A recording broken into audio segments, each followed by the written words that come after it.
Hi guys! Welcome back sa aking channel. So sa video na to, ang ituturo ko naman sa inyo or ang ating aalamin ay itong nakabagong feature dito sa Lazada na choice. Ayan, kung mapapansin nyo, nakalagay dyan ay new. So, ibig sabihin ay bago pa lamang siya dito sa Lazada. At maaring yung iba sa inyo ay hindi pa alam yung kung paano ito gamitin, and maaari din yung iba sa inyo ay alam na to kung paano gamitin. So, yung mga hindi pa nakakaalam ay para sa inyo yung video na ito. So, pag tap natin ang ating mga Lazada app, ay makikita nga natin itong choice. So, kapag pinindot natin ito, ayan, kung mapapansin nyo nakalagay and new.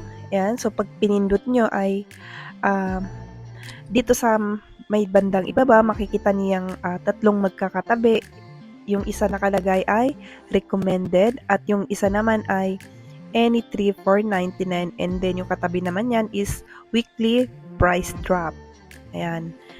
Ayan, so itong recommended, ito yung mga items na pwede niyong pagpilian na ni-recommend sa inyo or sa atin.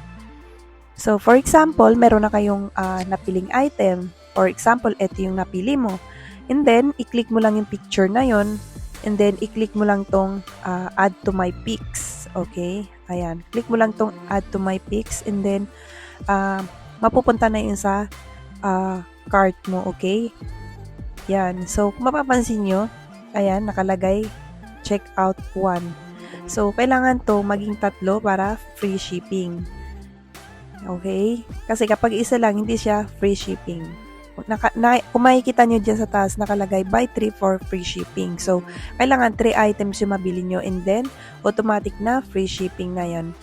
So, kapag okay na, ay, ang pipindutin nyo guys ay itong checkout na kulay pink. Ito.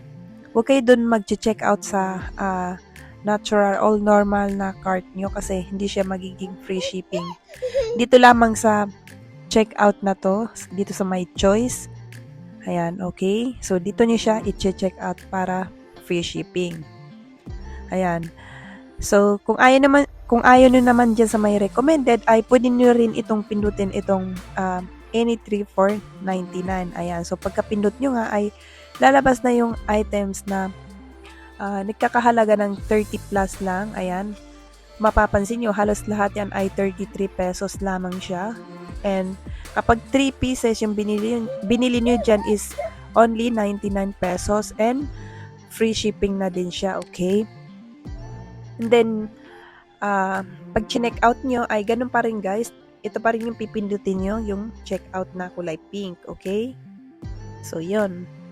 So, next naman ay yung price drop. So, dito sa price drop, ayan, linggo-linggo ay merong mga items na bumababa yung presyo or bumabagsak, and dito lang nakalagay sa my choice. Okay? So, ganun siya gamitin yung choice na nakabago dito sa Lazada. Okay? So, I think hanggang dito na lamang guys. Sana ay nakatulong tong video na to sa inyo. Please give it a thumbs up kung nagustuhan nyo, and subscribe sa aking channel para updated kayo sa iba ko pang i-upload ng mga video dito sa aking channel. Thanks so much for watching!